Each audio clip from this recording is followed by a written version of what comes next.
Nous sommes à Forges, un village dans les hauteurs de Grenoble. C'est ici que commence la mésaventure d'Henriette et de son mari Claude. Il y a 8 ans, ils souhaitent effectuer des placements financiers dans le but de faire fructifier leurs économies. Novices dans ce domaine, ils préfèrent confier leur argent à un de leurs cousins qui aurait travaillé dans les finances. C'est donc en toute confiance que le 5 juin 2000, le couple lui fait un premier versement de 22 000 €. Ils signent alors un contrat dans lequel est stipulé que leur argent est placé à un taux d'intérêt de 11 % par une société intermédiaire. Il est venu à la maison avec les contrats. Il n'y avait pas de témoin, que mon mari et moi. Bon, comme il m'avait déjà demandé d'amener l'argent en liquide, j'ai fait le nécessaire pour lui donner en liquide. Et bon, moi, ça ne m'a pas choquée, vu que c'était de l'argent que je mettais à l'étranger. Donc, je me suis doutée de rien. Cette somme d'argent aurait été exigée en liquide, un détail qui n'alerte pourtant pas notre couple. C'est ainsi que l'année suivante, 3 autres versements sont effectués, toujours en liquide. Au total, il confie à cet homme la somme de 40 000 €. Ces 40 000 € représentaient 13 années d'économie que j'avais épargnées. Et j'ai voulu jouer un peu dans la cour des grands. Et puis bon, pour moi, c'était aussi un but d'une épargne retraite. Des années d'économie pour ce couple de travailleurs aux revenus modestes. À 50 ans, Henriette est câbleuse en électronique. Son mari, lui, est à la retraite. En 2006, afin de financer les études supérieures de leur fils Ludovic, notre couple réclame l'argent qu'ils ont placé ainsi que les intérêts perçus. Voici ce qu'aurait répondu l'intéressé. Le jour où je lui ai demandé les 40 000 € et que je n'arrivais pas à les récupérer, il m'a dit que je faisais partie d'un bloc et que dans ce bloc, quelqu'un n'était pas clair. Soit il y avait de la drogue, soit du blanchiment d'argent, et que moi, j'étais bloquée à cause de cette personne. Et il m'a tenue comme ça pendant 1 an et demi, ces propos-là, pendant 1 an et demi, mais de ne pas m'inquiéter, qu'il était toujours derrière moi et qu'il ne me laisserait pas, dans la mouise, quoi, pour être poli. Des propos incohérents pour Henriette qu'il maintiendra pendant des années. En septembre 2007, leurs 2 enfants, Cédric, 28 ans, et Ludovic, 25, prennent connaissance du dossier. Face à l'impuissance de leurs parents, ils décident de prendre l'affaire en main. Sans attendre, Ludovic appelle à son tour. Et là encore, selon Ludovic, la réponse, plus qu'étrange, est carrément digne d'un mauvais polar. Quand je l'ai appelé, j'ai voulu avoir davantage d'informations. Ma mère n'a pas réussi à en avoir depuis 1 an et demi. Donc je lui ai demandé, explique-moi cet argent, comment ça se fait que ça prend du temps, très factuellement, pourquoi ça prend du temps. Et là, il me dit, tu comprends, c'est compliqué, parce qu'il a dit à mes parents, je peux pas tout te dire, le fait que je te dise rien, ça permet de te protéger. Moi, les gens qui sont impliqués dans cette affaire, ils savent où j'habite, ils me connaissent, je préfère rien te dire, et tu comprends bien, moi j'ai 200 000 € dans cette affaire, alors tu imagines bien que je suis ça de très près et que je fais tout mon possible pour mettre la main sur cet argent, le tien comme le mien. Cet appel téléphonique marquera le début de leur combat. Les 2 frères craignent que leurs parents aient été victimes d'une escroquerie. Ils étudient alors minutieusement le dossier et découvrent de nombreuses anomalies. Ma mère me disait que ça faisait 1 an et demi qu'elle essayait de récupérer son argent. Quand bien même l'argent est placé en Suisse, il ne faut pas 1 an et demi pour débloquer de l'argent. Donc du coup, j'ai repris les documents que mes parents avaient. Et en fait, entre le premier versement en 2000 et le versement en 2001, les 2 contrats, hormis le logo, en fait, tout était différent. Les pieds de page, les adresses de pieds de page étaient différentes, les feuilles elles-mêmes étaient différentes. Cette première découverte sème le doute au sein de la famille. Cette société est-elle factice ou a-t-elle simplement déménagé? Leurs interrogations ne s'arrêtent pas là. Entre le moment en l'an 2000 où mes parents ont déposé de l'argent et en 2006 quand ils ont souhaité le récupérer, en fait à aucun moment mes parents n'ont reçu de documents notifiant les intérêts sur l'année passée, notifiant le solde du compte, aucun document. Aucun document reçu en 6 ans, un détail qui aurait pu alerter Henriette, pourtant elle n'a rien vu. Aujourd'hui, elle s'en veut et tente de se justifier auprès de son fils. Moi, ce qu'il y a, je m'en suis pas occupée, j'ai laissé faire les choses parce que moi, je lui faisais entièrement confiance. Donc, j'ai laissé faire les choses. Et à aucun moment, je me suis posé des questions. Donc, c'est vrai que là, de ma part, il y a peut-être eu une erreur. C'est possible, peut-être que si j'avais réagi tout de suite, on n'en serait peut-être pas arrivé là si loin, je sais pas. Moi, j'ai joué sur le truc de la confiance, donc je me suis jamais posé de questions à ce niveau-là. T'as pas trouvé bizarre que voulait absolument que ça soit en liquide et 40 000 € en liquide? J'ai pas trouvé bizarre qu'il me demande en liquide parce que c'était de l'argent qui était placé à l'étranger. D'accord, mais étranger ou pas étranger, on peut faire un virement international? Oui, ben moi, il m'a pas demandé. Non, il me l'a pas demandé, il m'a demandé en liquide et je l'ai fait en liquide. Et il y a même une fois que je suis allée lui porter chez lui le dernier versement. C'est moi qui suis allée chez lui donner en liquide. Et pas devant sa femme, on n'était que tous les deux. Il fallait pas que sa femme soit au courant parce qu'on ne mélange pas les affaires et la famille. Plusieurs éléments qui auraient pu alerter Henriette. Mais faisant totalement confiance à son cousin, elle ne peut alors envisager une arnaque. Ses fils, eux, convaincus du contraire, échafaudent des hypothèses. Dans cette histoire, il y a certainement une escroquerie quelque part. Après, c'est difficile. Des éléments qu'on a, il y a des incohérences évidentes. Après, vu que la personne à qui on a confié l'argent ne veut pas nous expliquer, on peut que penser qu'il est mêlé à tout ça. Oui, moi je pense qu'effectivement, il a délibérément pris cet argent pour le mettre quelque part et pas pour le but qui était fixé initialement. Du fait qu'il dit jamais rien et qu'il veut pas expliquer, en fait, on peut que le soupçonner en premier lieu et il fait rien pour que ce soit différent en fait.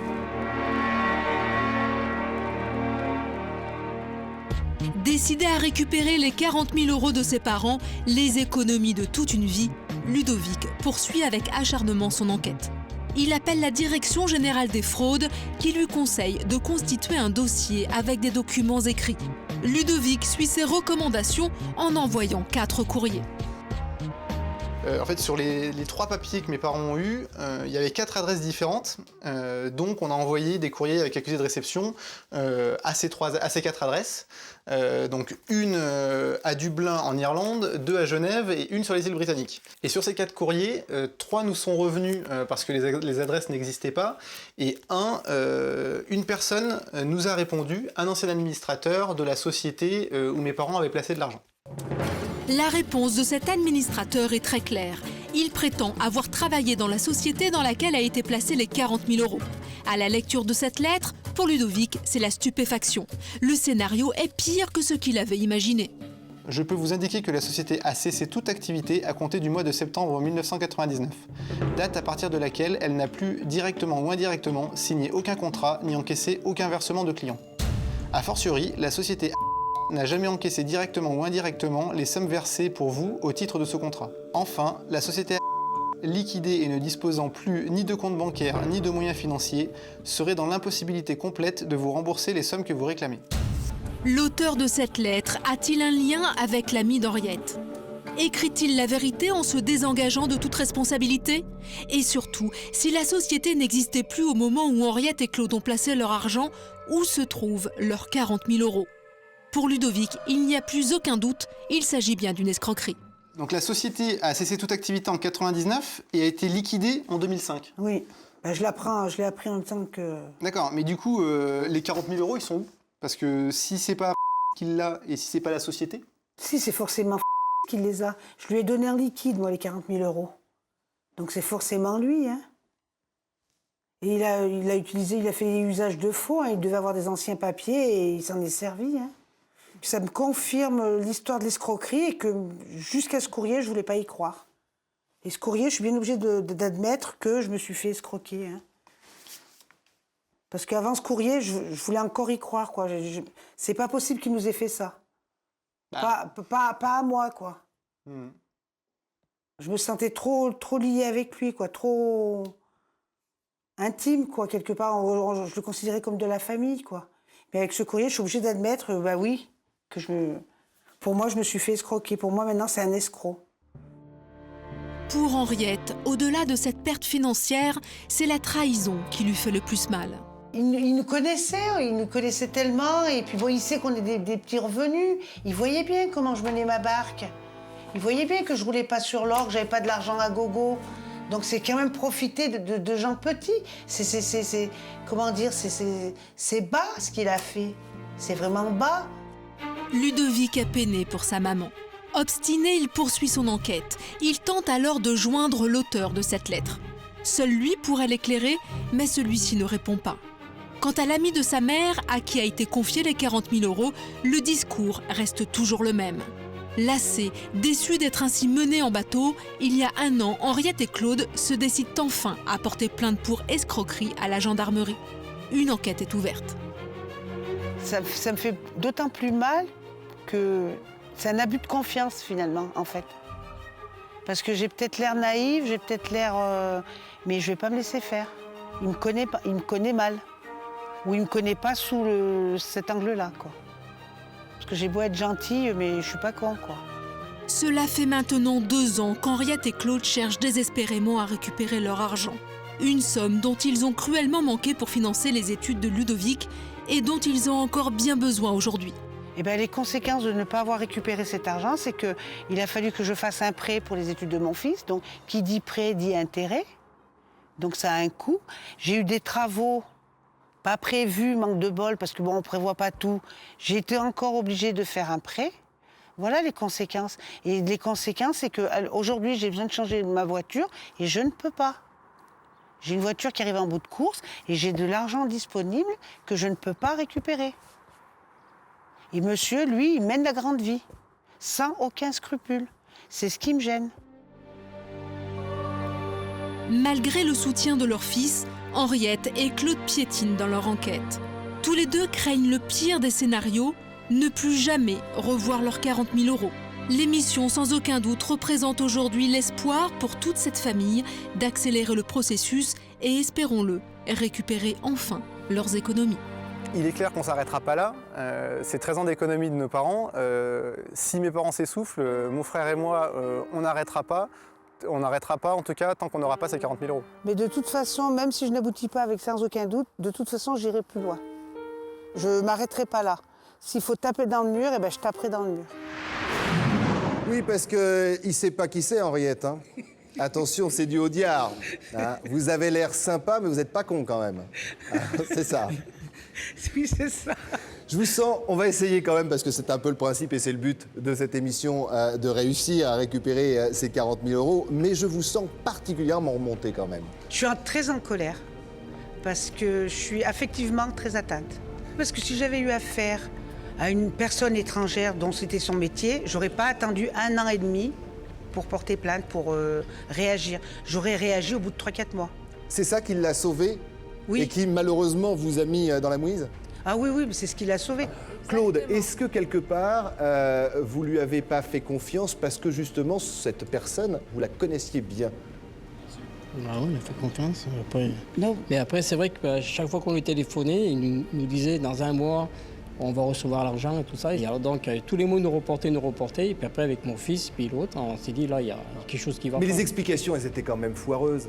Ouais, parce que, ouais. Ben moi, j'y croyais, ça tenait la route. Hein. C'est un ami. Parce que... Parce que c'était un ami. Est-ce que, Jean-Christophe, est-ce que ça veut dire justement que le recours, bien évidemment sans aucun doute, mais le recours à la justice à un moment donné, face à des indélicats de ce genre, ça doit pas être quelque chose comme un réflexe? Ah, mais c'est une évidence.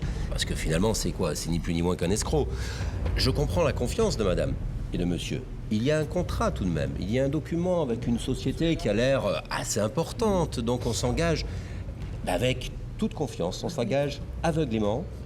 La seule chose tout de même qui m'aurait fortement inquiété, c'est la condition que ce soit versé en espèces. D'abord, c'est profondément illégal, naturellement. Profondément illégal. Totalement illégal.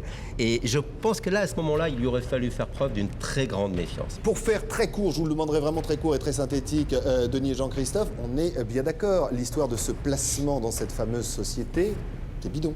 Ah mais c'est du bidon, tout est bidonné, c'est une société qui n'existe plus au jour où l'argent est placé.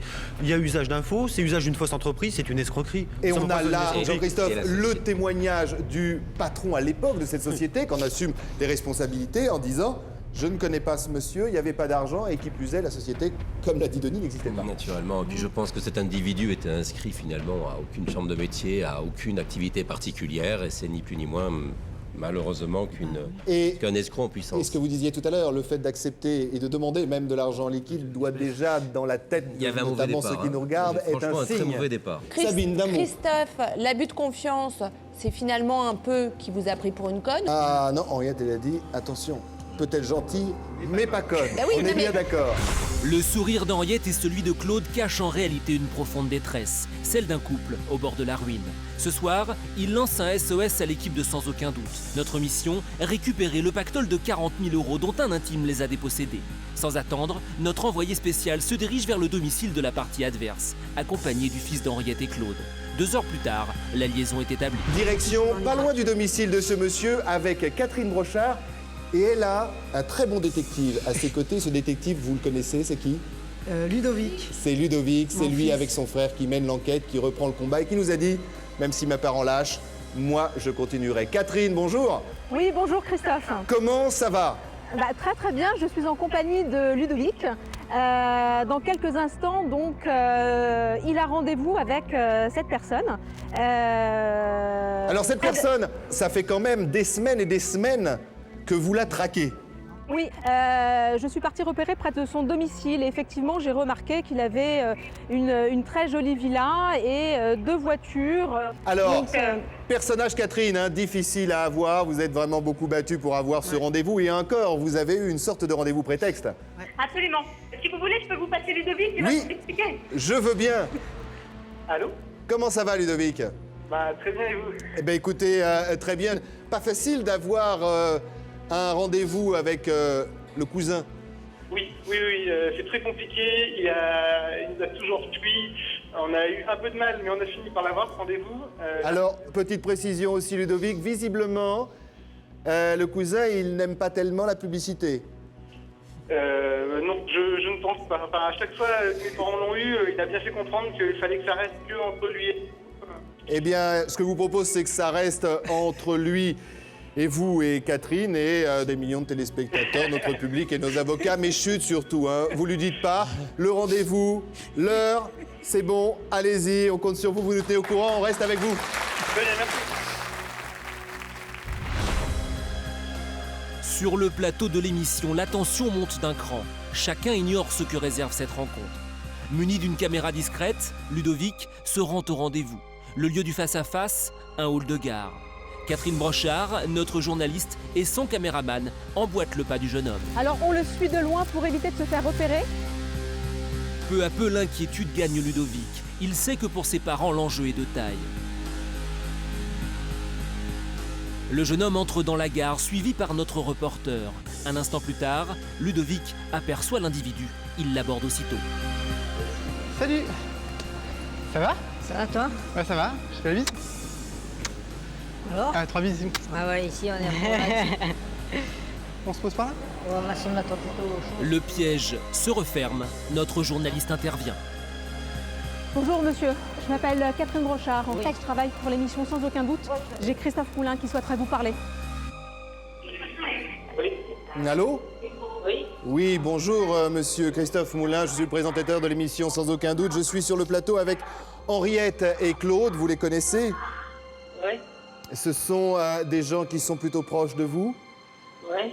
On a parlé ensemble d'une somme d'argent, 40 000 €. Moi, j'ai la version d'Henriette et Claude. Je voudrais avoir la vôtre, savoir ce qui est advenu de ces 40 000 €. Est-ce que vous pouvez tout simplement me l'expliquer? Écoutez, je suis avec...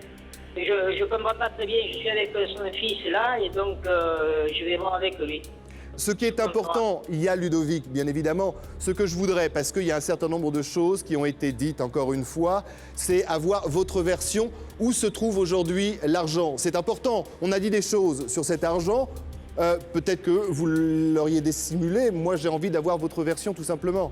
Je crois que le problème aujourd'hui, c'est pas tellement de savoir, parce que malheureusement, c'est pas grand-chose. Le problème est que M. Ligné retrouve ce qu'ils ont pu mettre, et ça, j'allais dire, c'est plus un problème qui va devenir personnel que le problème de voilà. D'accord. Vous avez les moyens de leur rendre cet argent?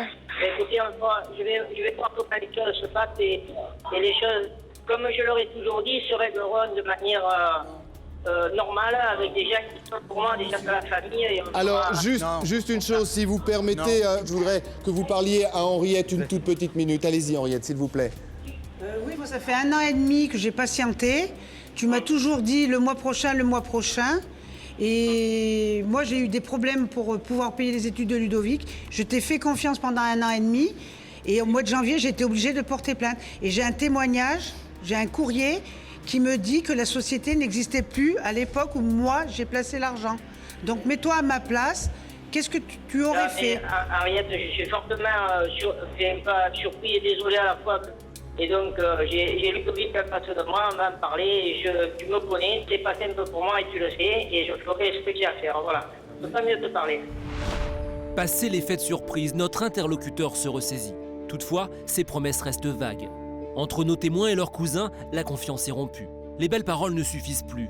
Henriette attend un engagement concret de sa part. Maître Gérard Haas le rappelle à ses obligations.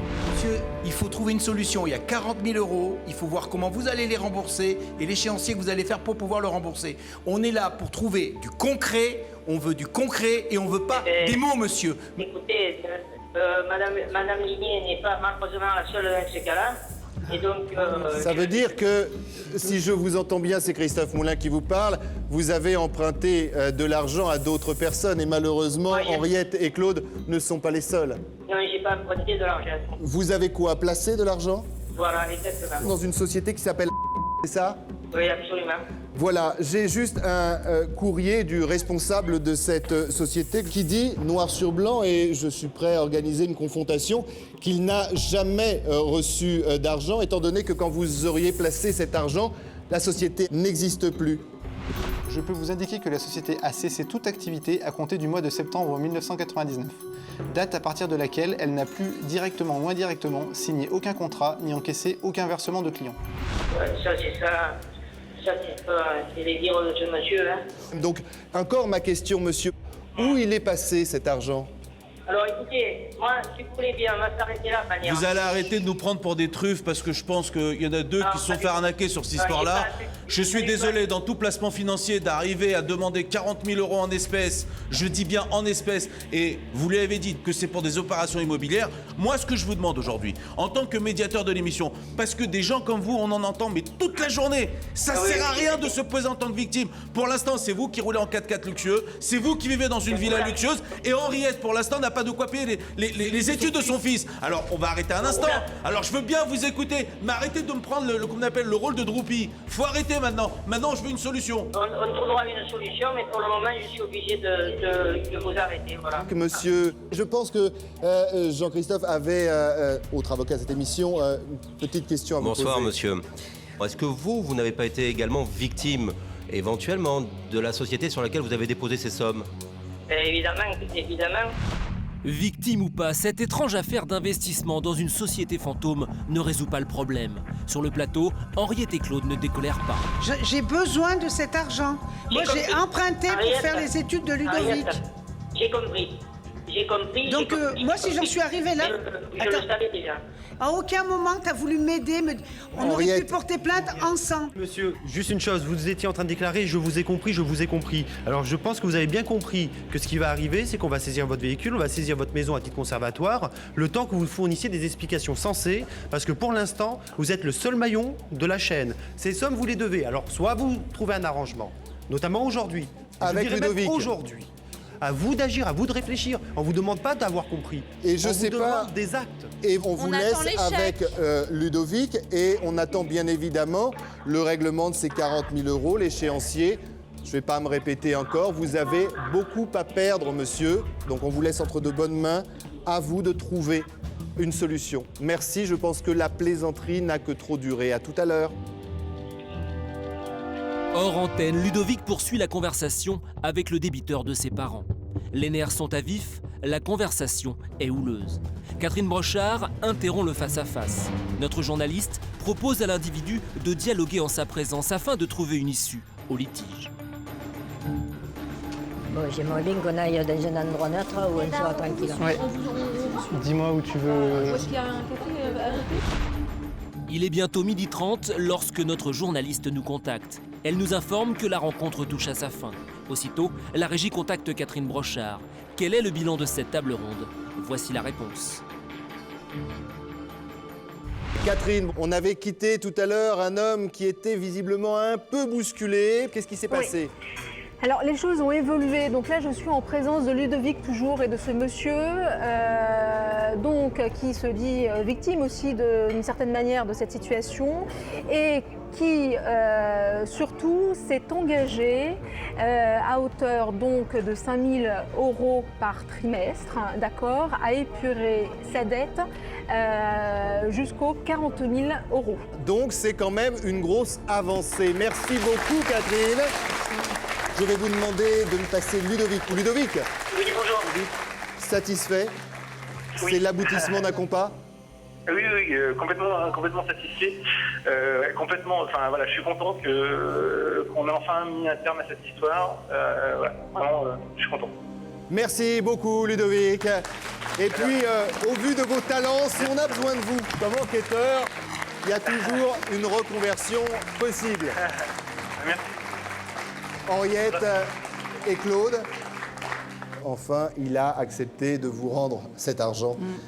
40 000 €, bien évidemment, payé 5 000 € tous les 3 mois. Ça, c'est acté, signé contre signé. On fera une revalidation estampillée sans aucun doute. Claude, est-ce que vous remerciez votre épouse pour sa pugnacité? Bah oui, puis moi, et mon fils aussi, parce que c'est vrai que... En tout cas, vous avez une belle famille. Ouais. Ils n'ont pas lâché. Ouais. Jusqu'au bout. Oui, surtout vous. Et ça me fait vraiment plaisir sur ce plateau parce que depuis tout à l'heure, je sentais Claude, il n'arrivait pas à parler, il ne pouvait absolument rien dire. Ça fait des années de galère. Allez-y, vous ne pensez pas que ça... J'ai plus de voix, je ne sais plus quoi dire. Merci à vous. En tout cas, je suis très heureux pour vous. Et moi, je remercie infiniment toute l'équipe de Sans Aucun Doute. Et on remercie très fort Catherine Brochard qui, sur cette enquête, a fait un superbe boulot.